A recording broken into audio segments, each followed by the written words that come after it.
Justamente en la Ciudad de México, es mediodía. Estamos comenzando con las sesiones del Seminario de Historia de las Infancias y Adolescencias.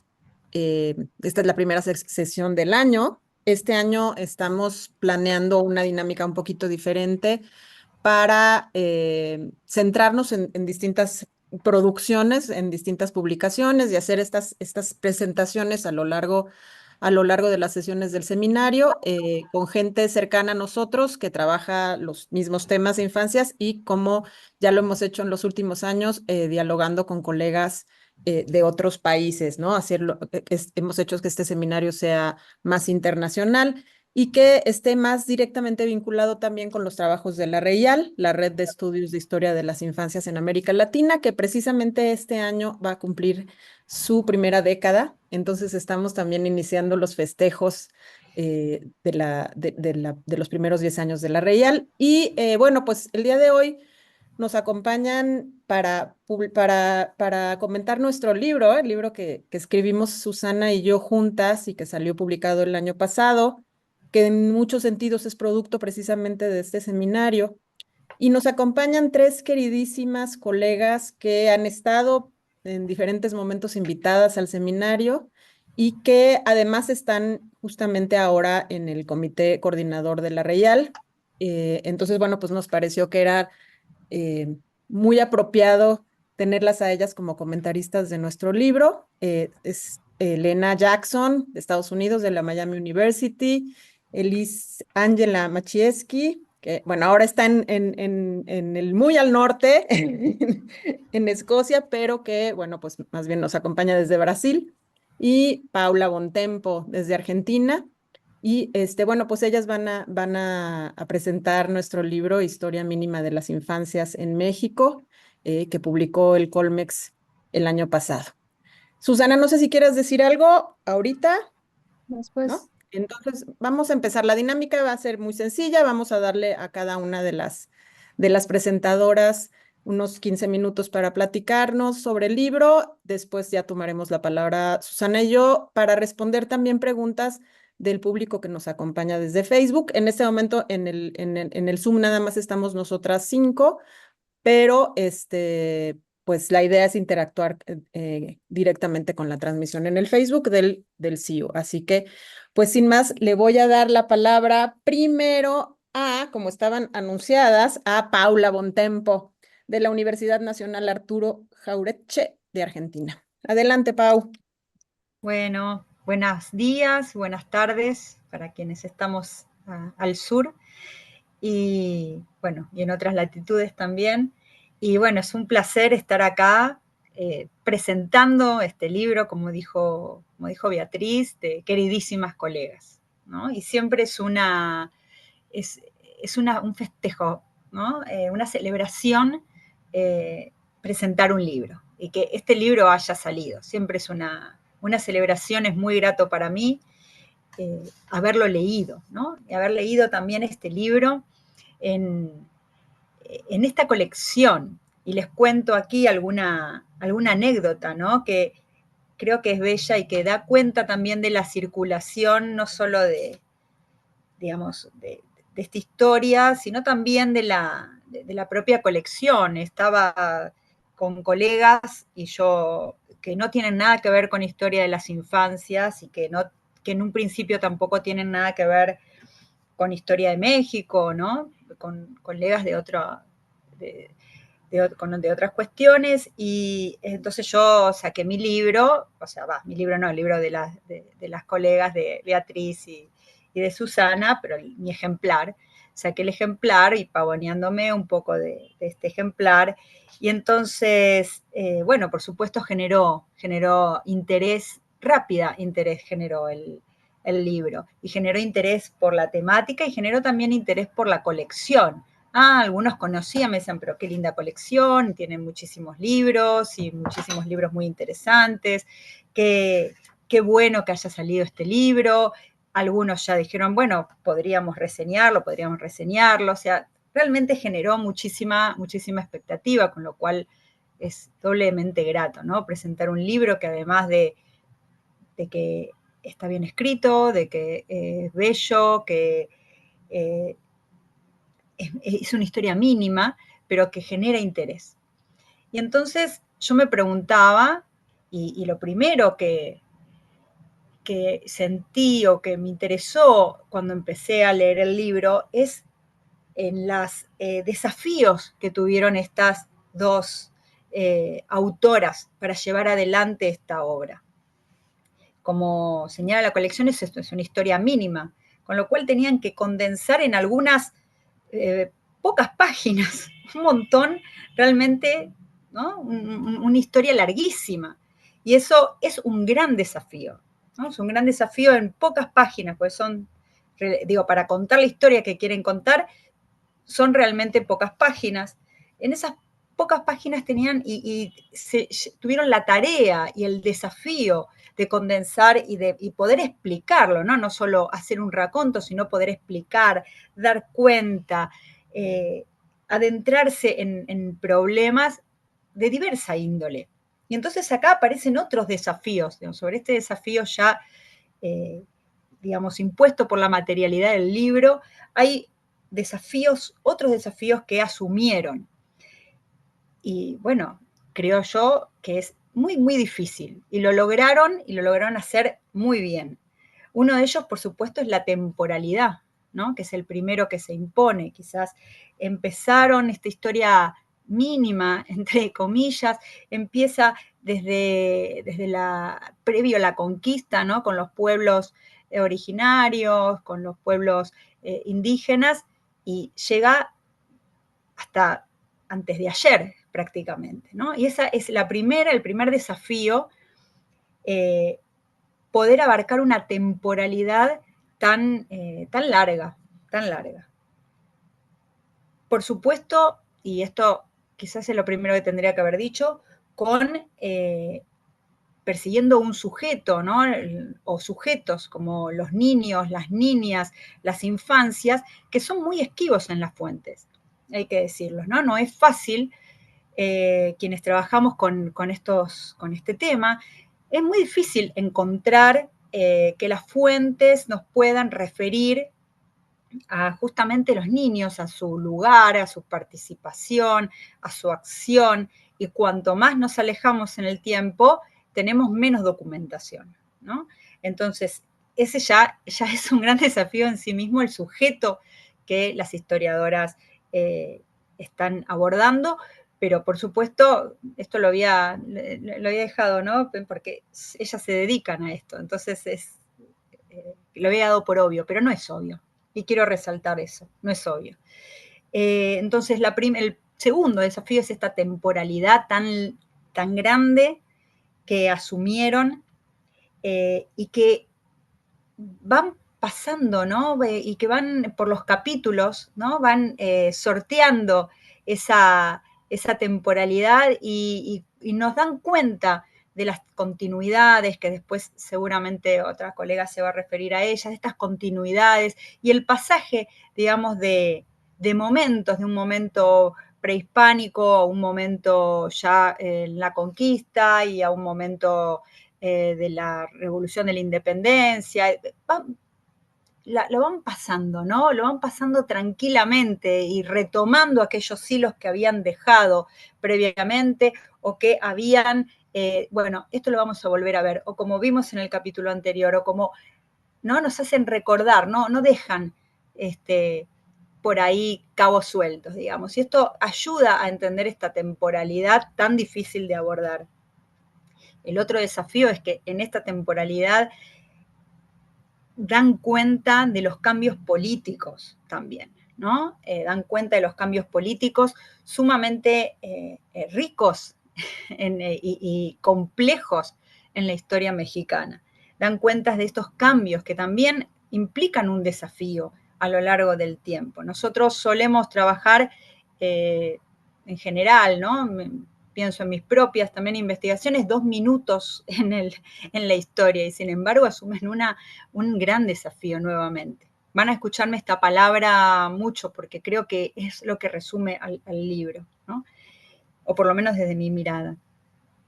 El otro desafío es un social, ¿no? Tratan también de dar cuenta de las diferencias sociales, étnicas, de clase, de raza entre estos niños y niñas, ¿no? También lo asumen. Tampoco se olvidan de las diferencias y de ¿no? El desafío espacial. Digamos, México es un país inmenso, con muchísimas diferencias espaciales, y también tratan, aunque no terminan, es imposible dar cuenta de todo esto, pero ellas lejos de esquivar la cuestión, dan también, cuando nos dan pistas, bueno, por ejemplo, en tal lugar, por ejemplo, en otro, ¿no? Nos empiezan a dar pistas de las diferencias también espaciales. Finalmente, bueno, creo que dan, como les digo, asumen todos estos desafíos,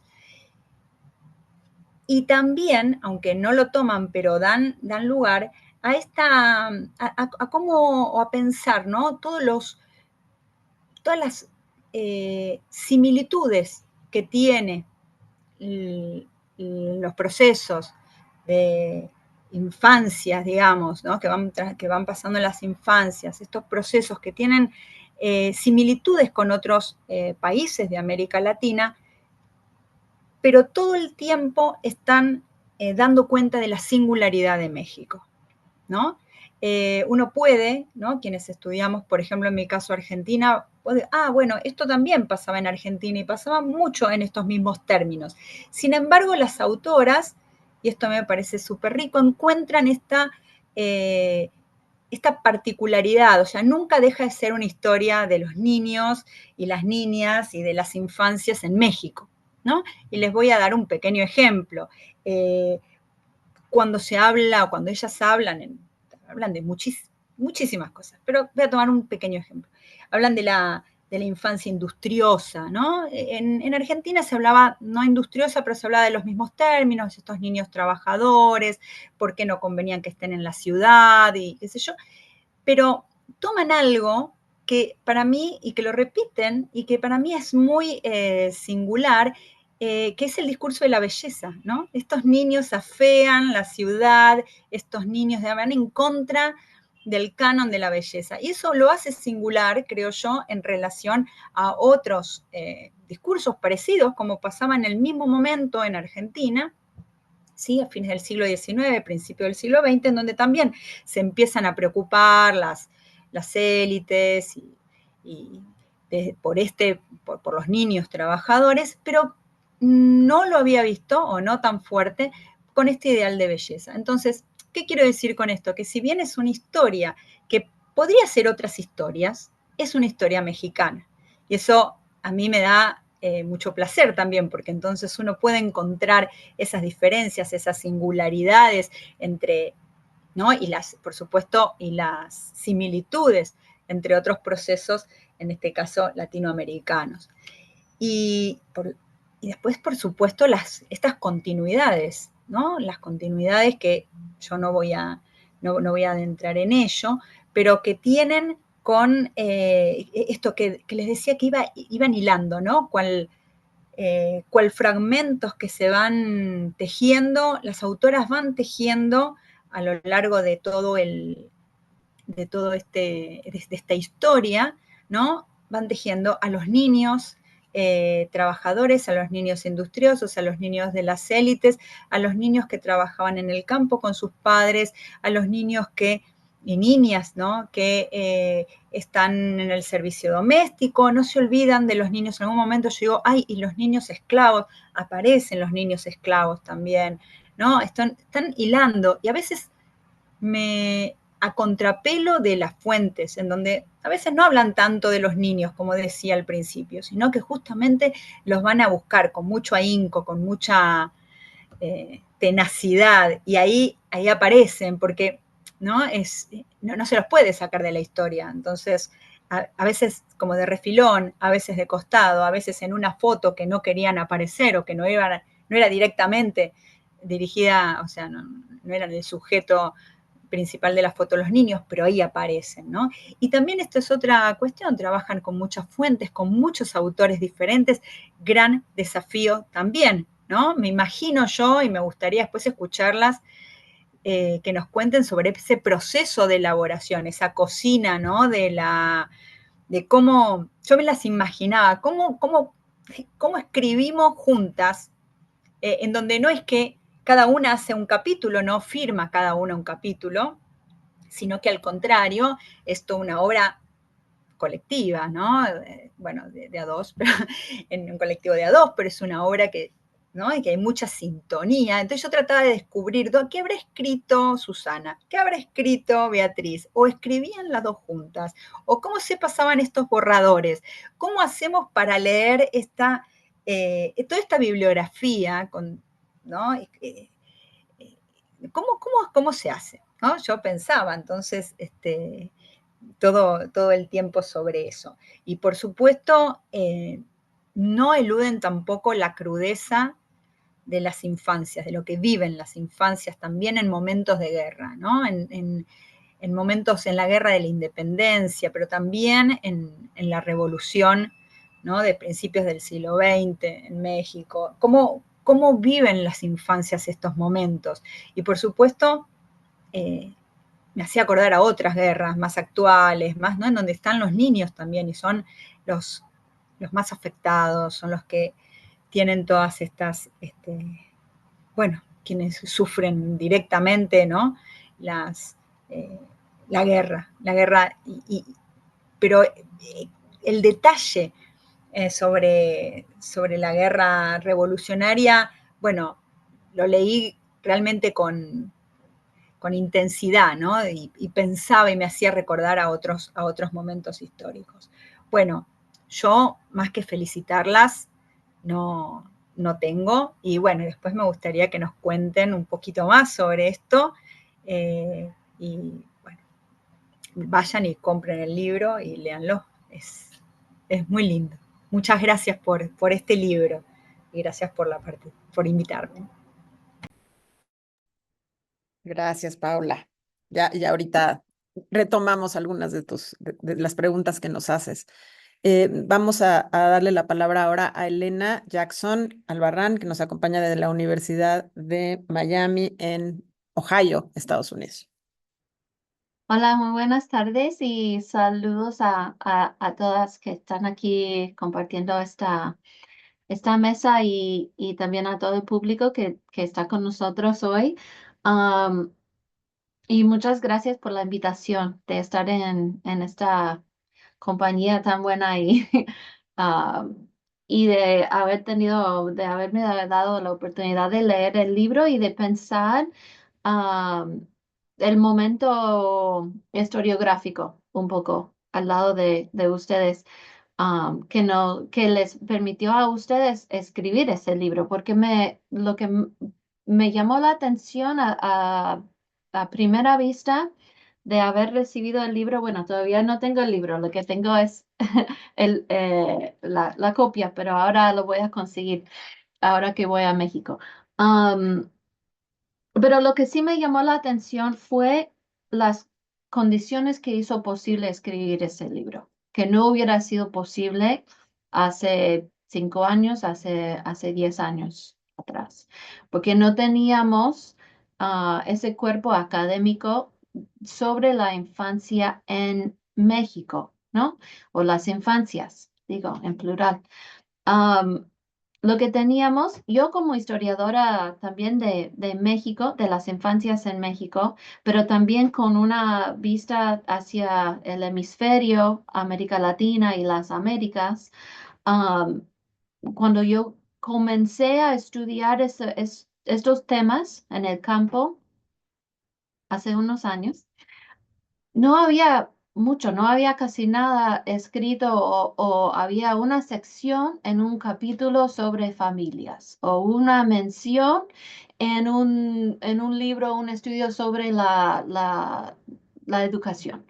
Um, una mención en la historia de mujeres o de género, ¿no? pero así una mirada sostenida sobre la infancia y las infancias no había.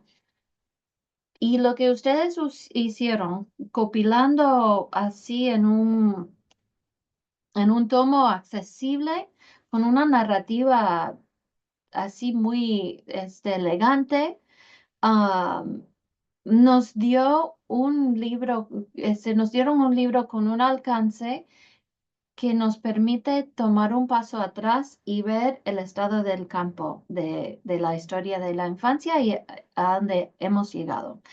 Am, la existencia de este libro es una prueba, bueno, me tienen que perdonar el juego de palabras, pero de la madurez del campo, ¿no? Que, y todavía existe muchísimo más por explorar. Esto también es evidente. am, cuando vamos capítulo por capítulo. Bueno, está organizado por capítulo en orden cronológico. Pero esta organización, y esta organización, como mencionó Paula, nos da la impresión de que hay momentos distintos históricos que marcan la historia de la infancia en México, también una trayectoria de cambios políticos dentro de los discursos nacionales y también internacionales.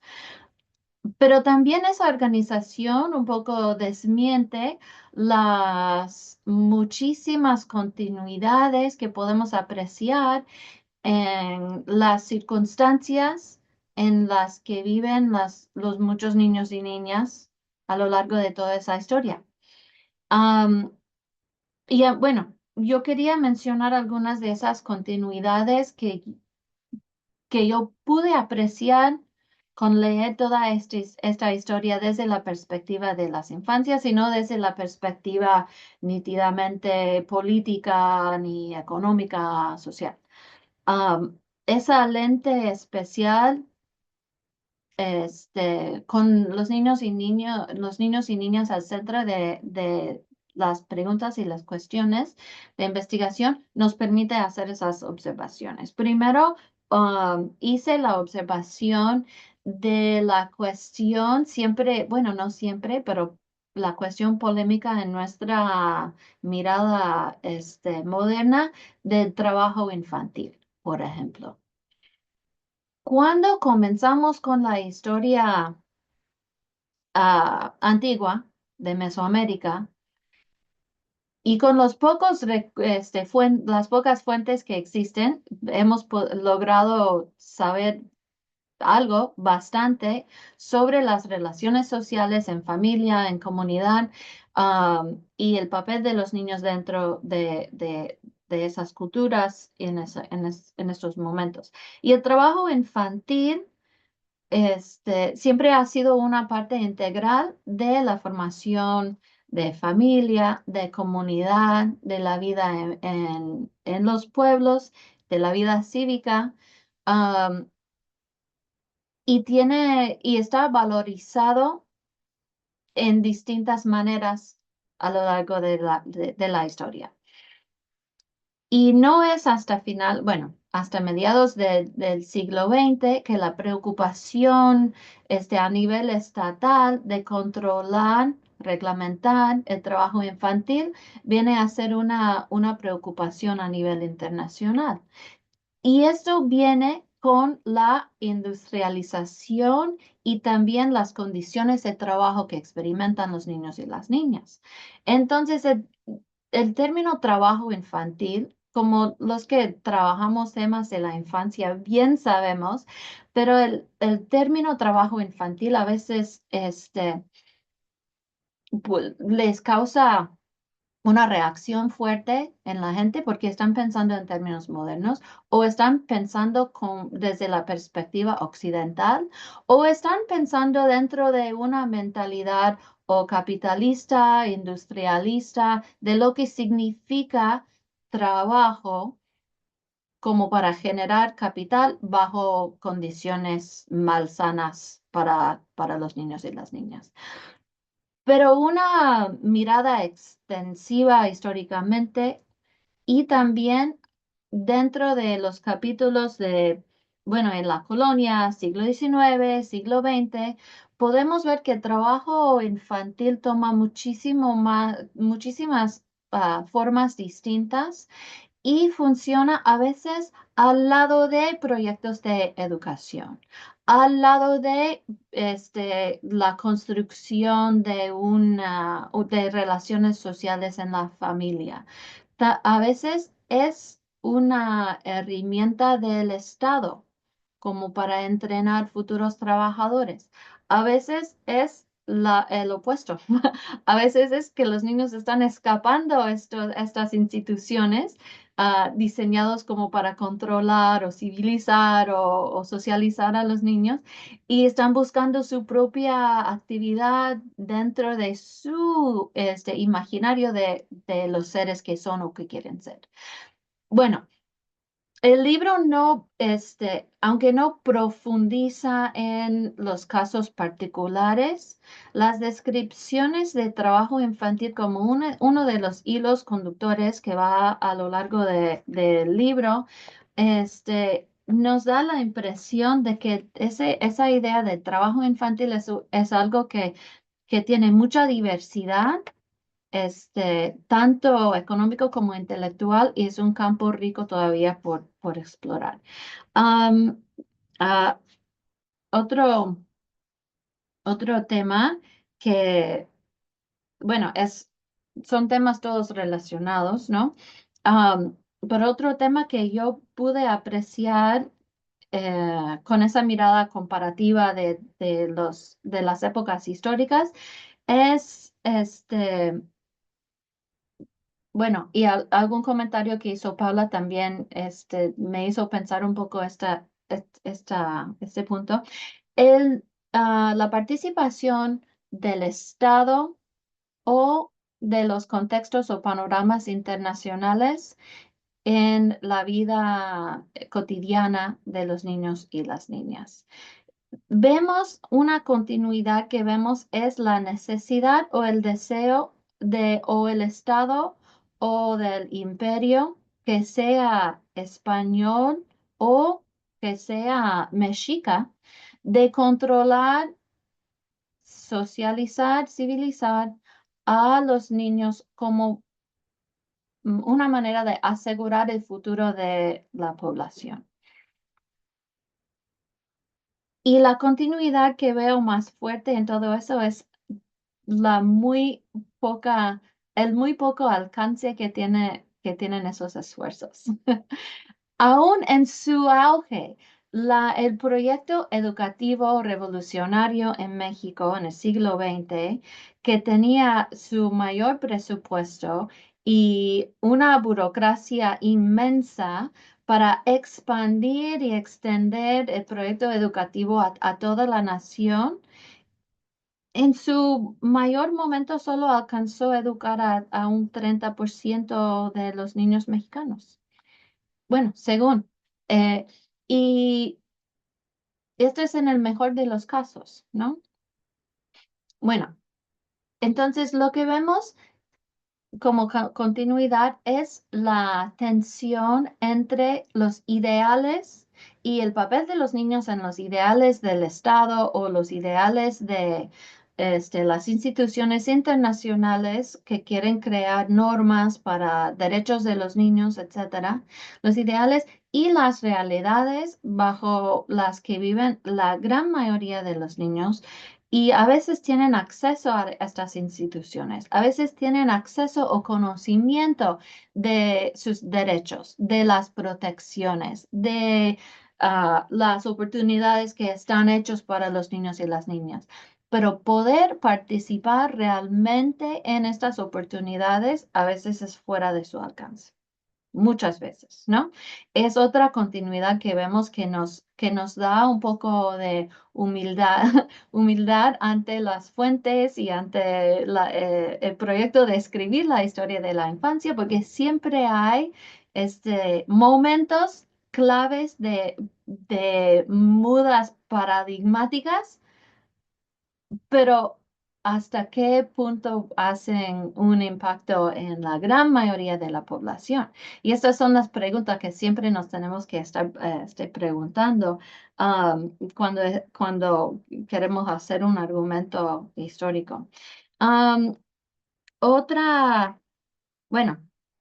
Otra cosa que aprecio mucho de haber podido leer este libro y pensar un alcance, un espacio histórico cronológico mucho más grande de los espacios históricos muy limitados hasta a que tiendo a leer, es las comparaciones entre las historias antiguas y las historias modernas. A veces tienen mucho en común y, por ejemplo, en el siglo XX, el experimento de menos de una década de la Casa del Estudiante Indígena, un experimento que pretendió reformar los niños indígenas para reeducarlos y enviarlos para sus pueblos a que fueran emisarios culturales de las ideas educativas revolucionarias.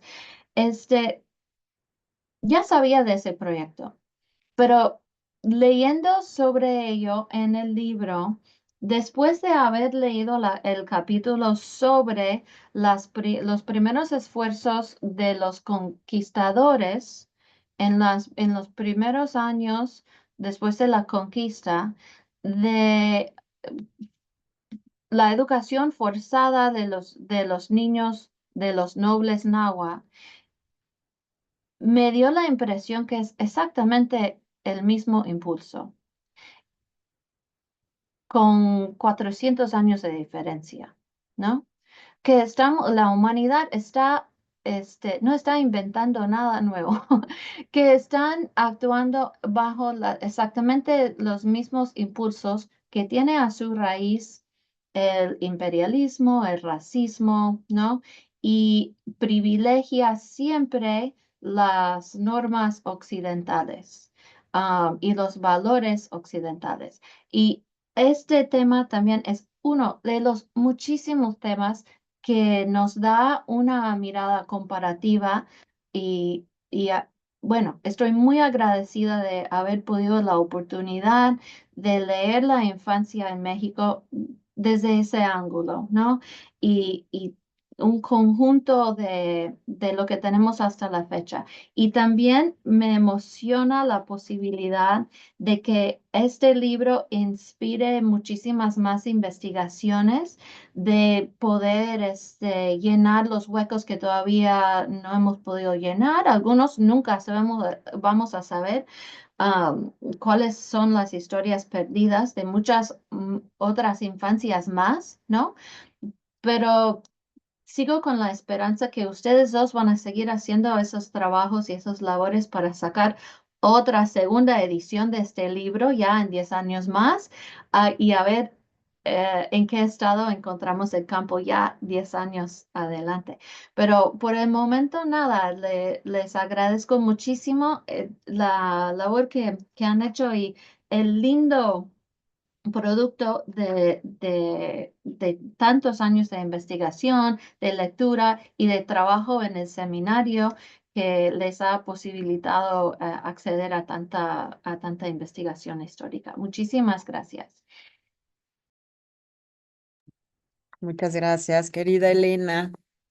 Bueno, ahora le vamos a dar la palabra a Elisângela Machieski de la Universidad Federal Rural de Pernambuco, Brasil. Adelante, Elis.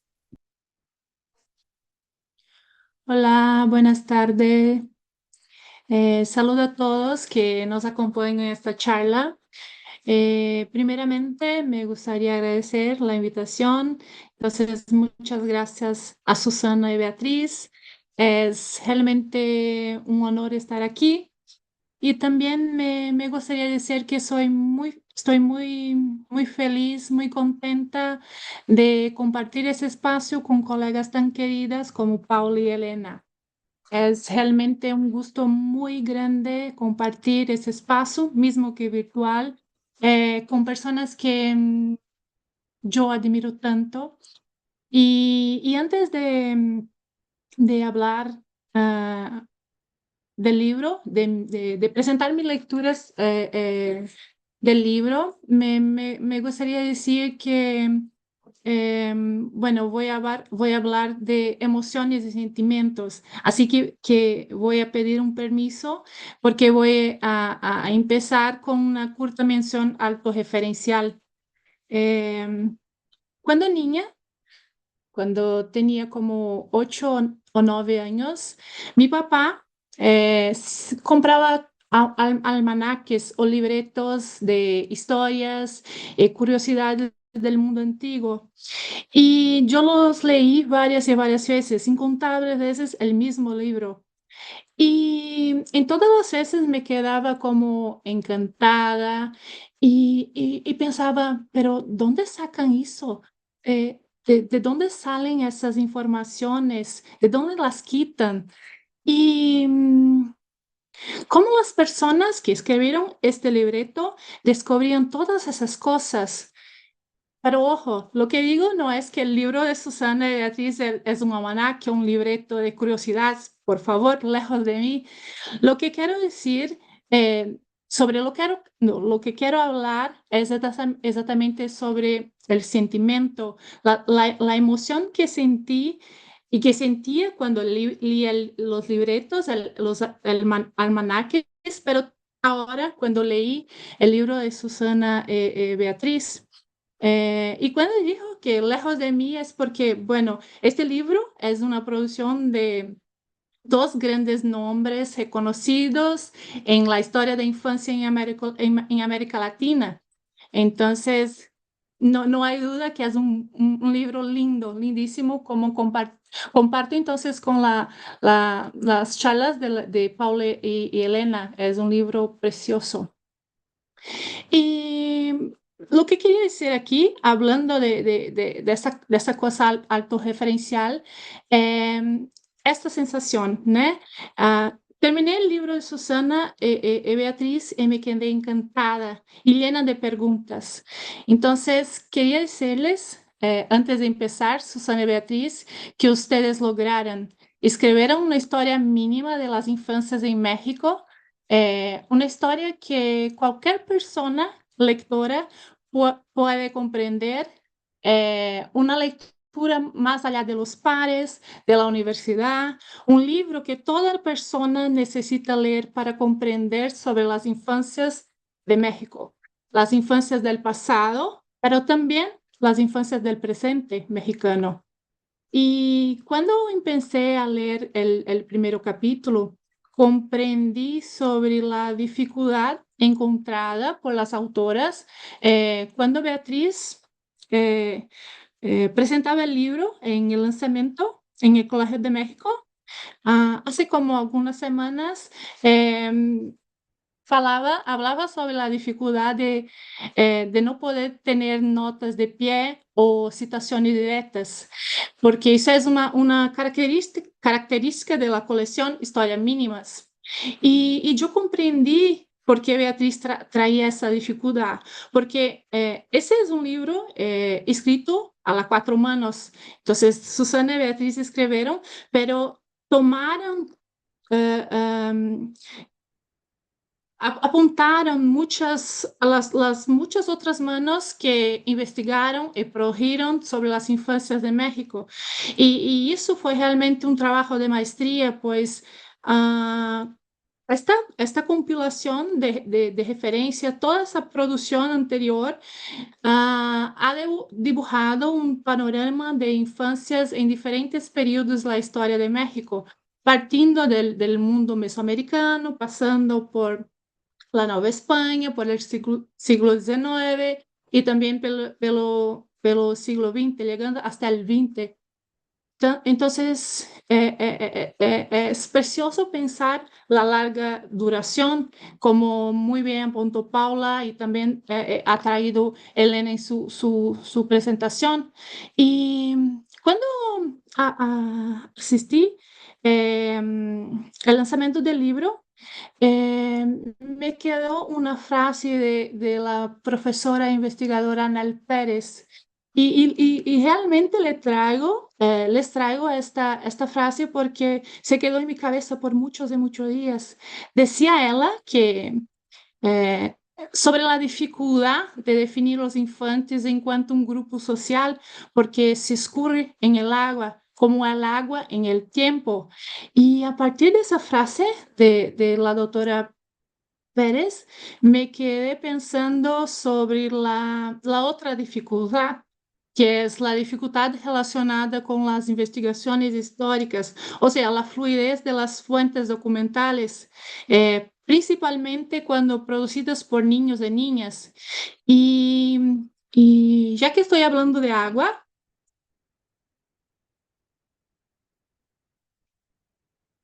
voy me permitir, pido permiso para hacer una metáfora.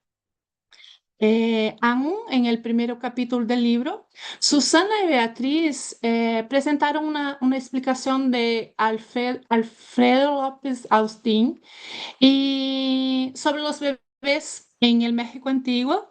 López explicaba sobre la idea de que los niños cuando nacían estaban en estado líquido y con los cuidados de su mamá y de la comunidad iban se fortaleciendo hasta alcanzar el estado sólido. Entonces, en esa perspectiva presentada por López, los niños y niñas eran considerados como agüita o entonces gotitas de agua. Y Susana y Beatriz lo lograron también porque cambiaron el estado de esos niños y niñas para el estado sólidos. El estado de esos niños, de toda, a lo largo de la historia de México, ganaron con Susana y Beatriz, a través de su pluma, un aspecto sólido. Entonces, a través las plumas de Susana y Beatriz, esas dos grandes historiadoras, los niños ganaron, alcanzaron el estado sólido. Pero no solamente eso. Al leer el libro, es posible percibir que esas gotitas que inicialmente cuando pensamos en agua, o mejor, cuando pensamos en infancias, nos parecen uniformes, pero Susana y Beatriz nos presentan la diferencia entre lo que era ser niño y niña en distintos espacios temporales de México. Así que es perceptible que las autoras trabajaron muy bien con la larga duración. En un análisis diacrónica, se alejaron de este modelo hegemónico, universalista y también romántico de la infancia. La infancia es plural, escribieron Susana y Beatriz en su introducción y a lo largo del libro problematizaron diferentes infancias mexicanas, como este de las agüitas que acabé de decirlos, y también como partes importantes de rituales en el México antiguo, o como agentes fundamentales de la enseñanza de la doctrina cristiana en el mundo colonial, como manos de obra en el virreinato, como niños vacuníferos o entonces como ciudadanos del futuro en el porfirianato, como niños trabajadores, sea rurales o entonces como niños trabajadores industriales a partir del siglo XIX, como niños agentes revolucionarios en la revolución o entonces como herramientas de educación de sus propias familias en la post-revolución.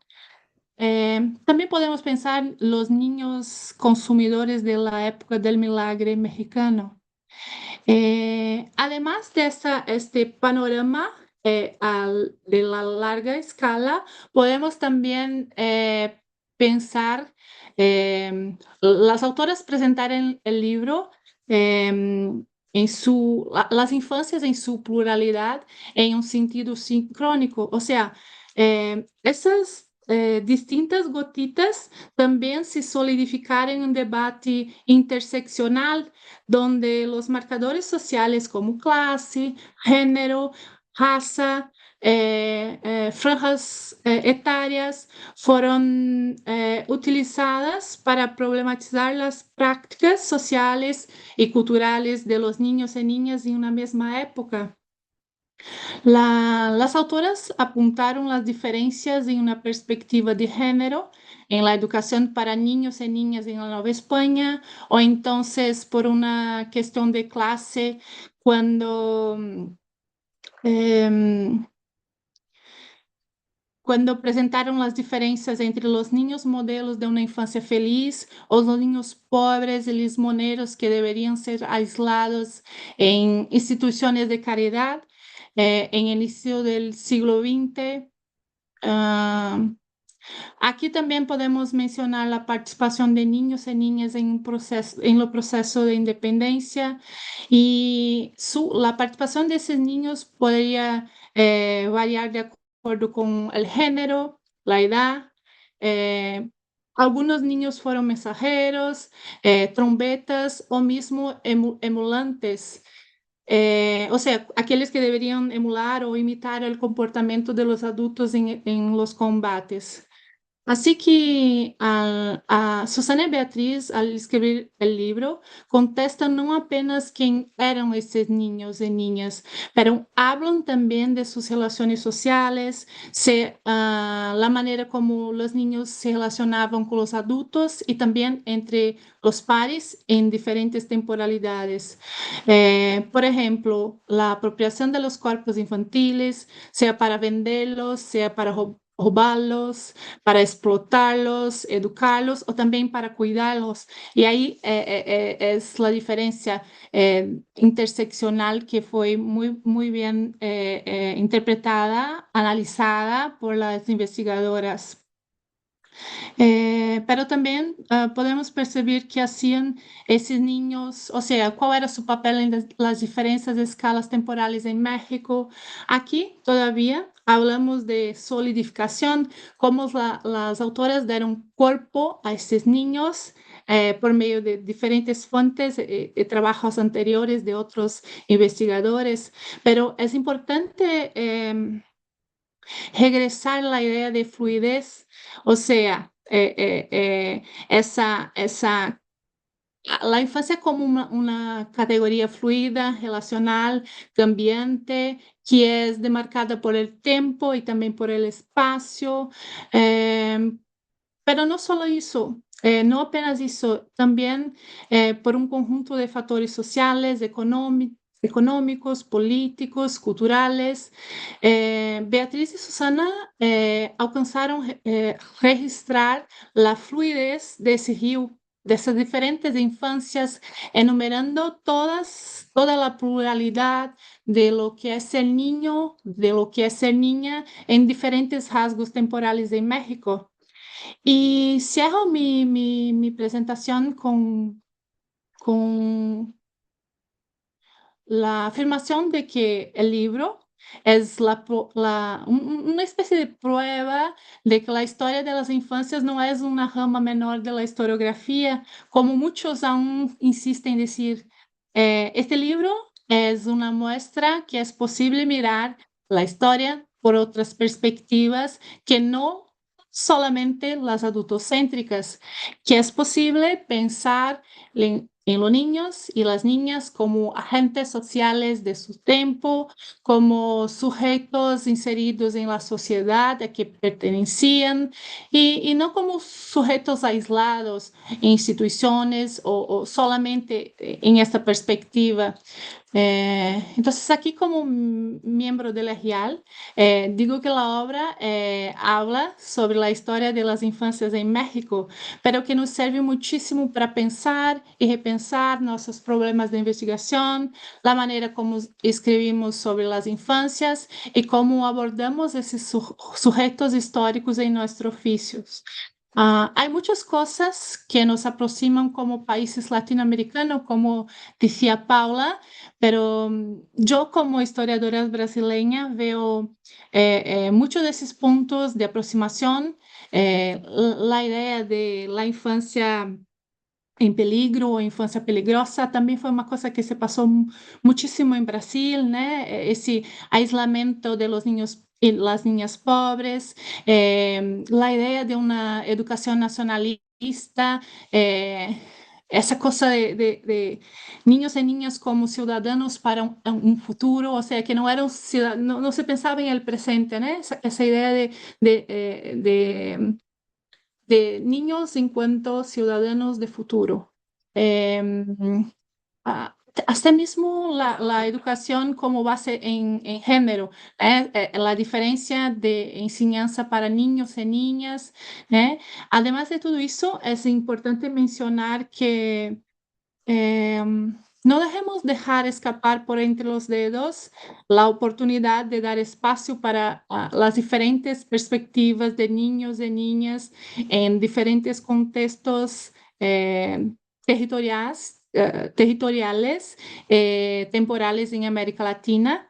Termino diciendo, invitándolos a que lean Historia Mínima de las Infancias en México, para, no solamente para conocer sobre la historiografía del país, pero también como una fuente de inspiración, porque realmente este trabajo abre ventanas, abre posibilidades para pensar muchísimas cosas, para pensar nuestras propias investigaciones, la manera como escribimos nuestros trabajos y también la manera como miramos al mundo. Entonces, felicidades, Susana y Beatriz, por esta obra tan bonita. Muchas gracias. Gracias, querida Elisio. Me siento muy apapachada. Nos sentimos muy apapachadas y muy queridas y muy bien leídas. Gracias por esta lectura tan cariñosa de las tres. Le quiero dar la palabra a Susana. Solamente voy a hacer un comercial antes porque ya están preguntando ahí en el Facebook el libro se consigue en cualquier librería en México. Y en Amazon se puede comprar. Yo sé, no sé si ya se exportó a Argentina. Yo sé que Argentina sí se pueden encontrar las historias mínimas, pero no sé yo con qué velocidad. Pero también está la versión electrónica, ¿no? Se puede comprar en electrónico, que es más barato, digamos, que pedir el libro desde otro lado. Entonces, es fácil de conseguir porque precisamente la idea del Colmex es justamente, como ya lo dijeron nuestras presentadoras, hacer una colección que sea para el público en general y que sea más un trabajo de divulgación que tal cual de investigación, así, aunque obviamente se tiene que hacer investigación para poder hacer un libro así, pero la idea es que lo pueda leer gente que no sean especialistas en historia. Le voy a dar la palabra a Susana para un poco responder a estos planteamientos y decir algunas cosillas más de parte de las dos. Y después vamos a leer los comentarios que están en el Facebook. Adelante, Susana. Muchas gracias. No sé si responder todo, pero bueno, por lo menos agradecer la generosidad constante de tantos años de nuestras colegas, de Elena. Yo trataba de pensar hace cuánto nos conocemos, no sé, ya casi 20 años deben ser, no sé, muchísimos. De Liz, que además tuvimos la oportunidad de estar juntas en México, en Argentina, hemos estado, ¿no? Con Paula también. Entonces, bueno, muchísimas gracias porque además de agradecidas, pues también somos admiradoras de los trabajos que ustedes han hecho, de la propia red que hemos formado, ¿no? Del trabajo colaborativo, sensible, solidario, amoroso, ¿no? Que hemos construido a lo largo de los años. Entonces, quizá avisarle al público que hay mucha subjetividad en esta presentación. Y bueno, y nos conmueve mucho, ¿no? También las emociones y sentimientos con las que Elis iniciaba de su infancia, son también emociones y sentimientos de otro tipo que estamos aquí, que están circulando.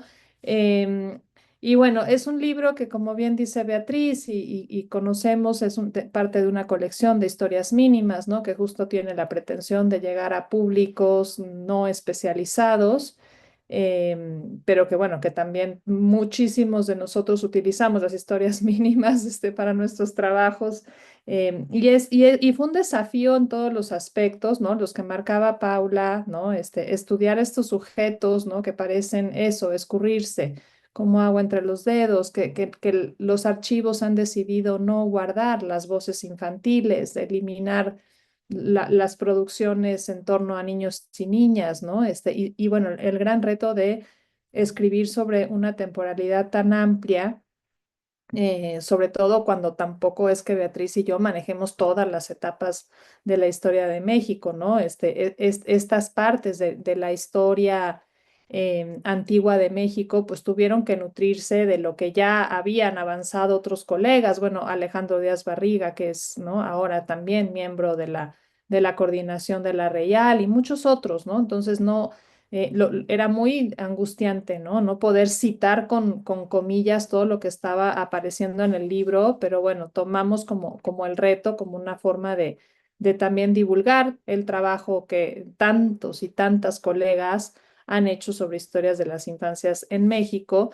Y eso, ¿no? Justamente nos interesaba mucho, pues, se pensó mucho en, bueno, cómo estructurar este libro, ¿no? Pensamos en temáticas diferentes y hacíamos capítulos como de figuras claves, ¿no? El niño lector, el niño ahorrador, el niño trabajador, el niño, ¿no?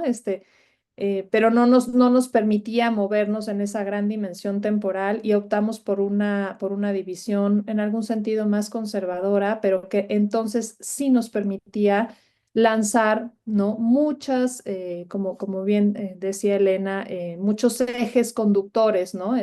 Sobre ciertas figuras que se van repitiendo a lo largo de los siglos en México.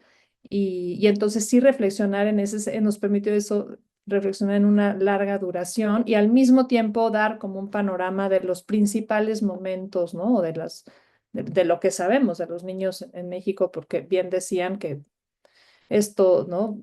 Nos va a llevar mucho tiempo, ¿no? Encontrar muchas otras figuras infantiles en función de las fuentes que tenemos, ¿no? Se nos cruzó la pandemia en la escritura de este libro, entonces duró más de lo que nosotras hubiéramos querido que durara el proceso de escritura, no porque no nos guste trabajar juntas, todo lo contrario, ¿no? Todo el tiempo estamos pensando en nuevos proyectos y, y disfrutamos el trabajo en conjunto. Sin embargo, sí fue pues un reto intelectual y académico, ¿no?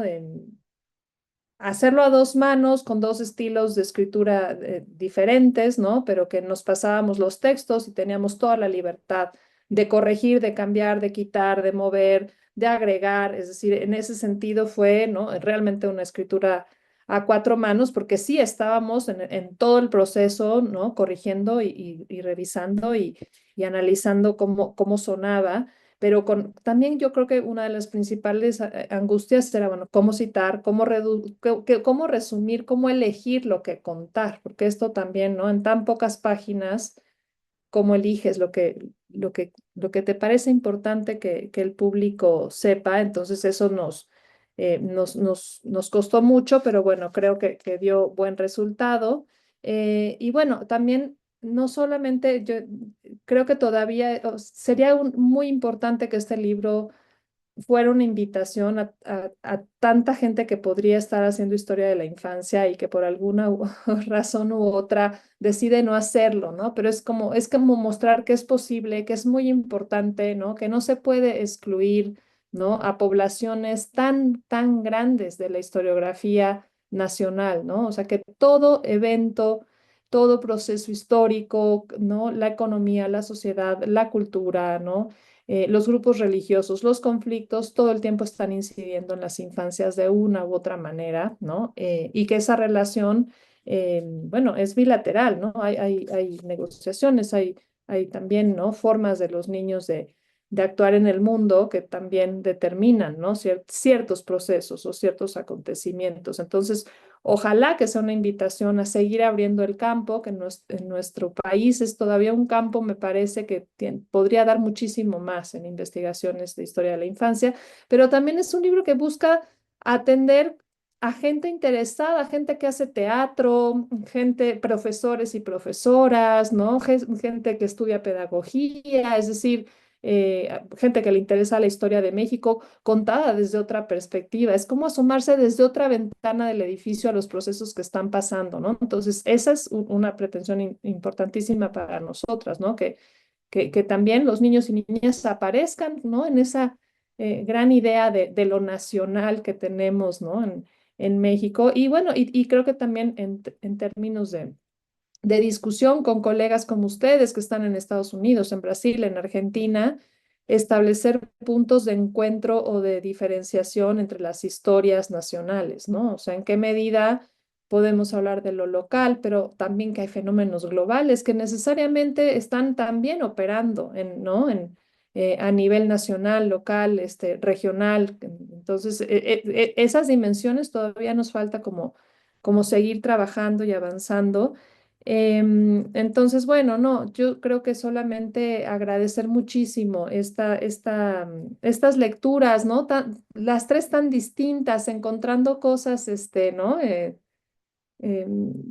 bueno, más allá de lo, ¿no? De lo que uno hubiera pensado, esta recepción es también muy bonita, ¿no? Es como, bueno, ya cada quien a partir de Elena, desde su enorme conocimiento, ¿no? De la historia de México, y Liz con infancias, más, ¿no? Del tiempo presente, y Paula con consumos y también una época, ¿no? De los años 30 40 50 cómo se miran ¿no? Este libro desde esas perspectivas me resultó maravilloso. Entonces, bueno, yo con esto cerraría, más allá que tenemos algunas preguntas de la gente que está en el público, Beatriz, pero bueno, no sé si da tiempo, ¿no?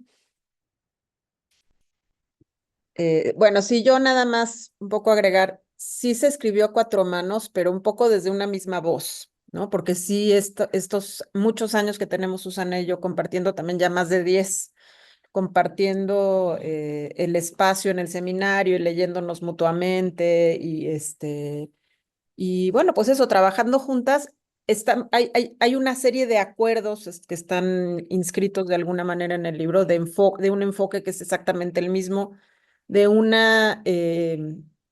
un compromiso que no solamente tiene que ver con los niños del pasado, sino con los del presente y que al final de cuentas lo que busca es justamente visibilizar esas infancias de hoy y reconocer la importancia que tiene la agencia infantil y la autonomía de los niños y reconocer todas estas estructuras de poder que se imponen, ¿no? Y acallan las voces infantiles. Entonces, sí son cuatro manos, es un poco una misma voz y por eso también no se nota tanto el brinco en la forma de escribir, porque estamos como desde la misma postura, pues, ¿no?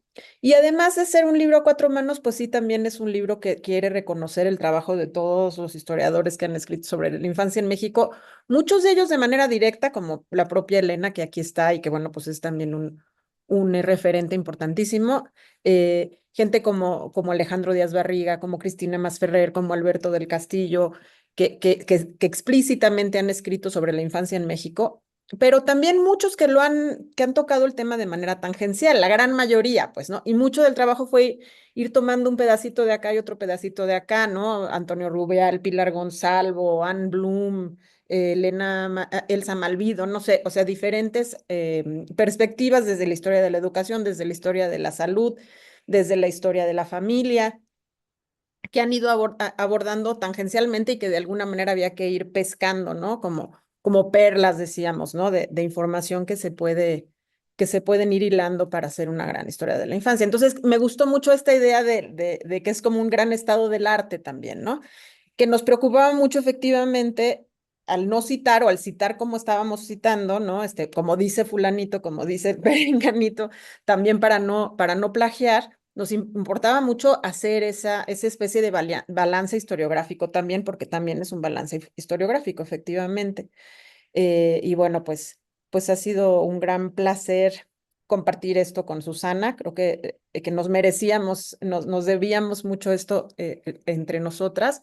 Y qué maravilla también compartirlo con ustedes que han estado también tan cerca de estos trabajos, ¿no? Y de estas preocupaciones y que estoy segura que comparten el mismo compromiso con las infancias que tenemos Susana y yo.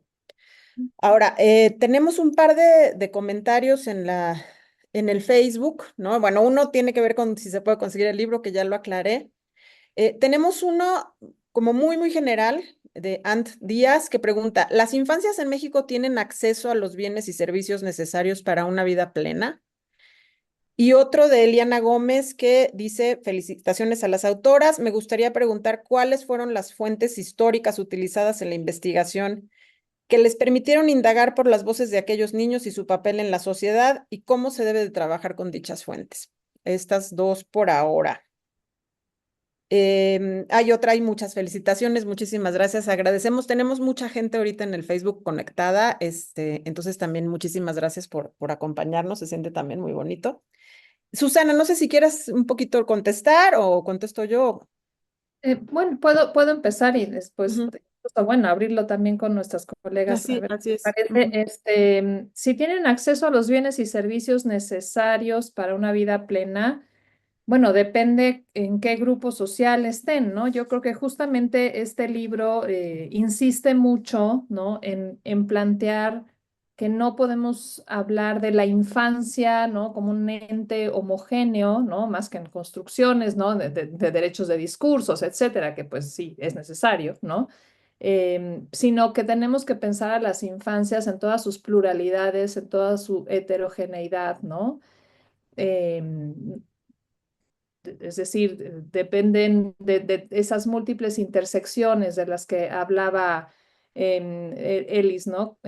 La raza, el género, la clase, el lugar en donde viven, el grupo religioso al cual se adscriben, todo eso, ¿no? La cultura, el momento sociopolítico, la coyuntura en la que están viviendo va a ir determinando las experiencias infantiles. Entonces, pensaría yo que hay infancias que en efecto tienen accesos y bienes y servicios necesarios para una vida plena, sin duda, ¿no? Pero bajo el capitalismo lo que predomina es la desigualdad. Entonces, ¿no? En este momento, las enormes desigualdades provocadas por este sistema político hace que muchísimas infancias no tengan ese acceso a bienes y servicios para una vida plena, ¿no? Es decir, tenemos niveles de pobreza enormes en México, se calcula, y estos son cálculos muy difíciles, ¿no? Como de dar en cifras exactas, pero más de 3 millones de niños y niñas trabajando en el país, ¿no? Entonces, eh, hay 1 millón de niños que dejaron la escuela en la pandemia. No llega, ¿no? La escolarización a todas las comunidades. Hay un problema de inseguridad enorme, ¿no? Que limita las autonomías y las independencias infantiles. Entonces, ¿no? Creo que se matizaría. Hay grandes sectores de las poblaciones infantiles en México que no tienen este acceso y hay pequeños sectores que pueden tener cierto acceso, ¿no? a una vida plena, aunque también se ven limitados por las propias condiciones, ¿no?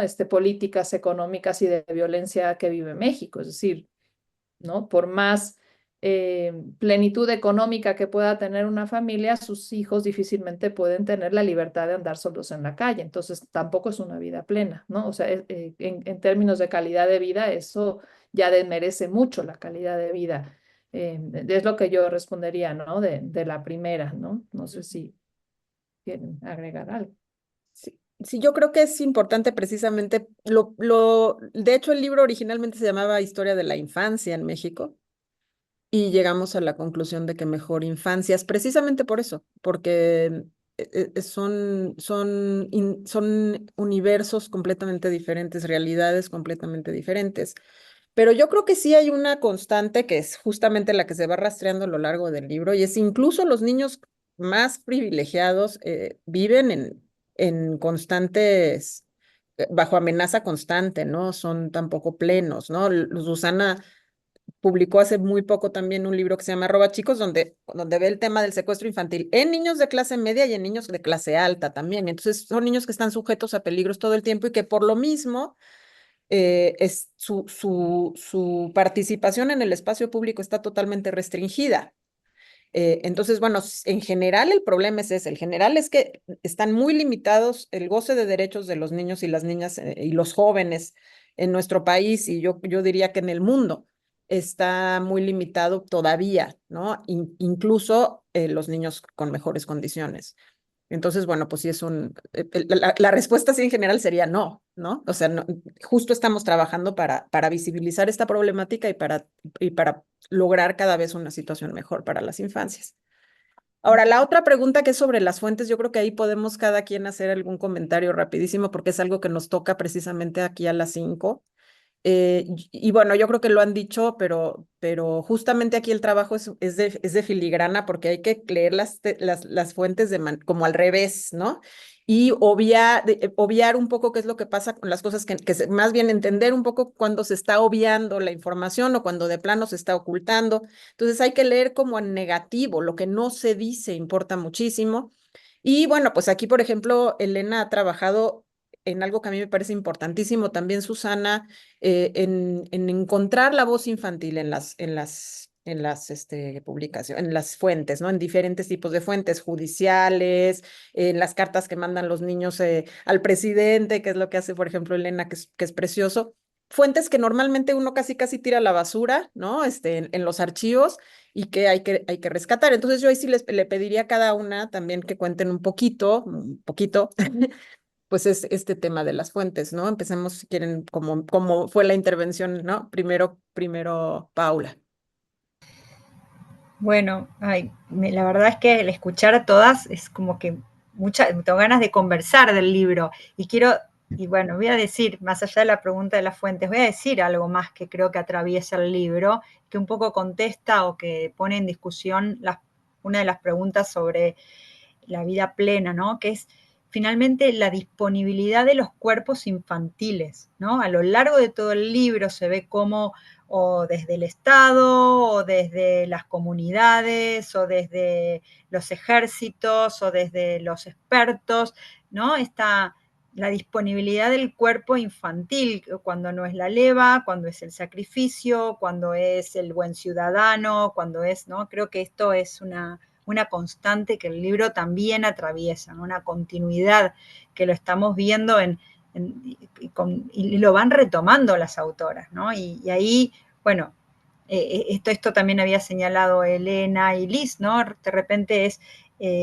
cómo son interpelados los niños, siempre son o el mejor regalo para los dioses, o los agentes de cristianización y evangelización, o los agentes del Estado, o los agentes revolucionarios, o el futuro de la nación, ¿no? Y siempre están en ese lugar y en esa responsabilidad, ¿no? Asignada, y al mismo tiempo de grandísima desigualdad, ¿no? Sobre todo, como señaló Susana, en el capitalismo, ¿no? En este sistema político-económico, en donde, bueno, las desigualdades son muy grandes. Hablaba Beatriz sobre, bueno, la cantidad de niños pobres en México, y en Argentina, en los últimos años, la mitad, aproximadamente un poquito menos, pero casi la mitad de la población infantil es pobre. Iba a decir, está bajo la línea de pobreza, y ahí ya hay como otros, quizás es decir que son demasiado pobres, pero realmente son pobres. Tenemos tantísimos problemas, y me animo a decir que en Brasil puede llegar a ser otro tanto, con lo cual, bueno, también es una constante y triste, y bueno, y que hay que poner en relieve y en discusión, ¿no? Y bueno, se tiene que hacer evidente, que creo que el libro lo hace muy bien. Con respecto a las fuentes, creo que sí, efectivamente, es a contrapelo, y yo creo que animar a quien preguntó, porque quizás tiene la curiosidad y tiene ganas de empezar a trabajar sobre infancias, creo que una forma de trabajar con las fuentes es, no sé, cuando una revista insiste mucho en que los chicos tienen que ser modositos y sentarse, y mejor es que estén adentro, y mejor no, cuando en lugar quizás de leerlo como, bueno, está recomendando, o además de leerlo, estar haciendo esta recomendación, es, bueno, ¿por qué hacer esta recomendación? Si no, será que hace esta recomendación porque los chicos a inicio del siglo XX están en las calles y están dando vueltas y están trabajando, pero al mismo tiempo están jugando y están dando vueltas. Esta recomendación, por el contrario, no da cuenta de justamente esta diversidad infantil, ¿no? Digo, leerla como proponía Beatriz, al revés, la fuente. Y tratar de encontrar esos niños, ¿no? Donde en un principio no estaban. Las fotografías que trabajan también las autoras, que no las vemos, pero las trabajan, dan cuenta de ello también, ¿no? Por ejemplo, en donde, bueno, quizás la fotografía no estaban los niños como sujetos principales, sin embargo, se cuelan, porque están ahí dando vueltas, y entonces quieren participar, y bueno, en una huelga, por ejemplo, ¿no? Niños, o sea, en una huelga uno supone que no hay infancias. Sin embargo, nos cuentan Susana y Beatriz y que hay niños trabajando en los talleres, hay niños trabajando en la industria, y es obvio que van a participar de las huelgas. O cuando las huelgas las sostenían las familias, es obvio que las mujeres van a la huelga con sus hijos, sus hijas, y que los niños y las niñas participan de la huelga.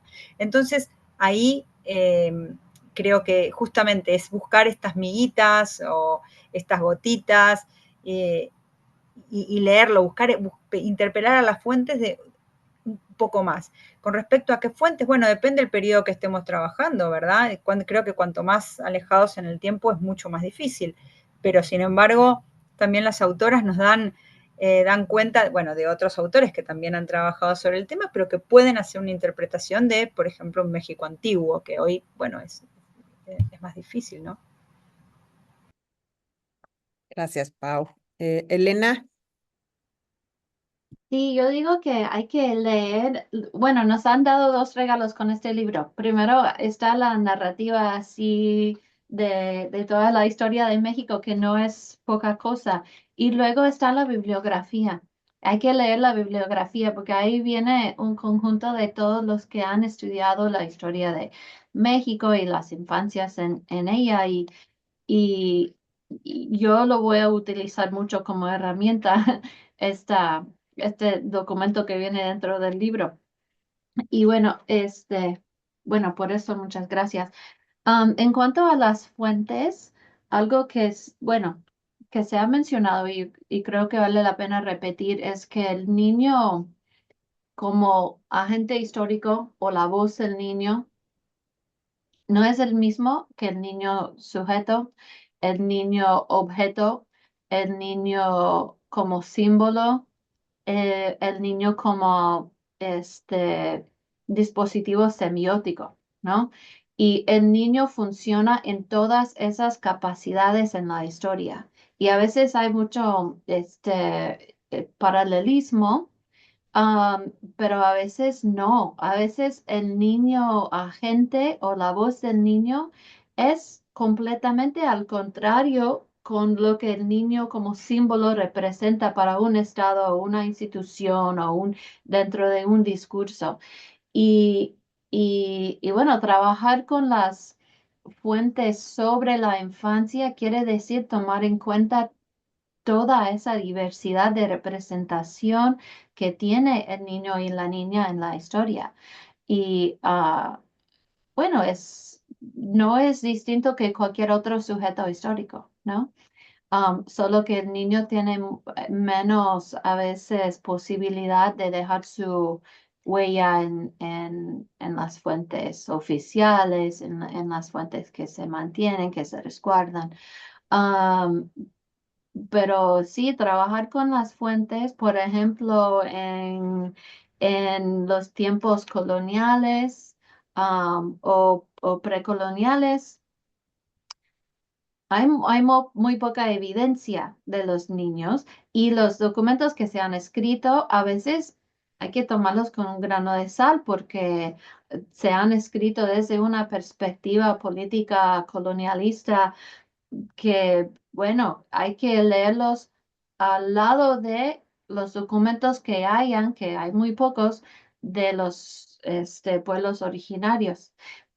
Es un ejemplo de los muchos desafíos con los que trabajamos, los que Queremos rescatar un poco esas experiencias. Ah, pero bueno, en cada momento histórico tiene a veces sus fuentes muy ricas y a veces hay grandes huecos en lo que se puede encontrar y hacemos lo que podemos con las fuentes que haya, ¿no? Muchas gracias, Elenita. Elis. Bueno, sobre las fuentes, yo creo que todas compartimos esa idea de la dificultad que enfrentamos para encontrarlas, o sea, para encontrar fuentes producidas por niños y niñas y también sobre las infancias en diferentes tiempos, y eso es muy común y muy fuerte. Pero creo que también no podemos dejar de buscarlos en diferentes archivos, que no podemos dejar de buscar sus perspectivas, sus miradas, estas miradas estas miradas infantiles que no son tan importantes cuando escribimos sobre la historia de las infancias. Por ejemplo, actualmente yo estoy trabajando con cartas de niños y niñas para la Asamblea Nacional Constituinte en la década de 80 en Brasil. El hecho, las cartas producidas por niños y niñas no es el factor determinante para que estos documentos fuesen salvaguardados.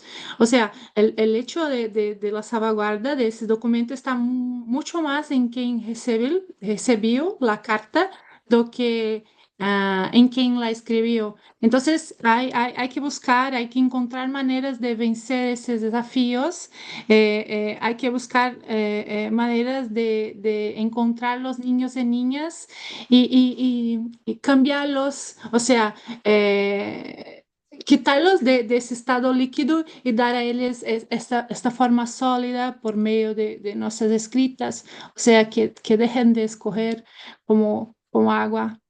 Creo que es un trabajo bastante difícil, pero logramos encontrarlos por ahí, así, con mucha busca.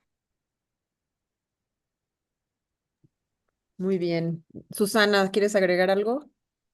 No, no mucho más, no quiero ser reiterativa ya después de todo lo que explicaron, sí, yo creo que a veces depende de que tengas la pregunta, ¿no? Porque muchas veces, si no quieres, si tienes que tener una pregunta historiográfica para encontrar esas voces y un motivo historiográfico, ¿no? De para qué quieres esas voces, o sea, qué es lo que tú quieres ver con esas voces que no sea solo, bueno, cuáles son las perspectivas, ¿no? O sea, creo que una de las cosas interesantes de trabajar con voces infantiles es ver cómo éstas encuentran una vinculación con las estructuras que operan sobre las vidas infantiles, ¿no?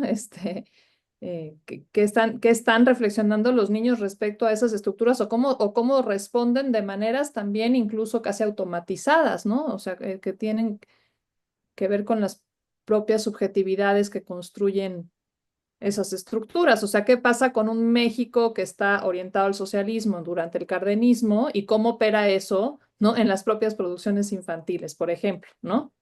Cómo operan, ¿no? Un México que está orientado hacia una sociedad de libre mercado en las producciones infantiles respecto a ciertas temáticas. O sea, creo que siempre tenemos que estar haciendo ese juego entre lo macro, lo que es externo al niño y lo que los propios niños están diciendo. Y porque no siempre vamos a encontrar resistencias a las formas de opresión, ¿no? A veces vamos a encontrar aceptación de esas formas de expresión, de opresión, digamos. Entonces creo que en esa dinámica es donde puedes encontrar cosas muy interesantes, ¿no? Muy bien. Ay, sí, no.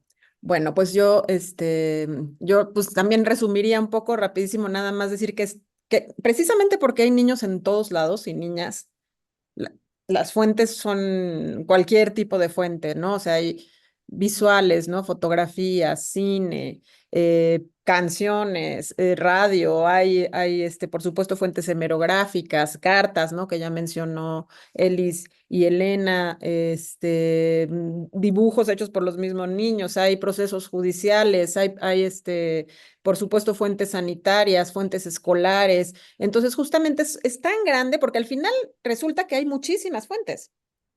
El tema es cómo las vamos a leer, precisamente el tema son las preguntas que les vamos a hacer, pero fuentes hay, ¿no? Hay toda una corriente que dice que no hay fuentes para estudiar la infancia, pero aquí estamos convencidas de que no es así, de que hay muchas fuentes y que el punto es cómo las vamos a leer. Eso significa una sensibilización en cuanto, por ejemplo, a cómo se les nombra a los niños en diferentes momentos, porque no siempre se les ha llamado igual. ¿Qué es lo que se entiende por niño? Porque las edades también fluctúan, ¿no? De lo que se entiende por niño, no hay una regla, ¿no? Entonces siempre nos tenemos que ir a la fuente, precisamente al contexto específico y decir, bueno, a ver, en esta fuente, en este contexto específico, se está entendiendo, ¿qué se está entendiendo por niño? ¿Qué se está entendiendo por joven? ¿Qué se está entendiendo por muchacho? Entonces, bueno, sí se necesita muchísima creatividad y muchísima imaginación. Eh, pero bueno, pues sobre todo se necesita mucho interés en las infancias y como ya dije, un compromiso muy importante con los niños del presente. Yo creo que siempre me gusta decir eso, ¿no? Los niños no son el futuro, los niños son el presente y el compromiso es con ellos. Bueno, pues yo creo que ya cumplimos con, con la agenda del día de hoy. Quiero agradecer muchísimo a nuestras queridísimas invitadas. De verdad que siempre es un gozo porque nos veamos en la pantalla o nos veamos en persona, es siempre un ambiente muy amoroso y un intercambio muy, muy rico que sale de verdad del corazón. Y pues gracias a toda la gente que nos está viendo en Facebook, amigos por ahí, también infantólogos, como dice, y infantólogas, como le gusta decir a Susana, pero también alumnos, colegas, mi mamá, ¿no? Muchísimas gracias por seguirnos. Y bueno, pues hasta la próxima. Susana, creo que hay que dar información sobre la próxima sesión del La seminario. próxima sesión estaremos presentando el libro de Elena Jackson Albarrán, que es un espectáculo de libro, el Good Neighbor Empires, Children and Cultural Capital in the Americas.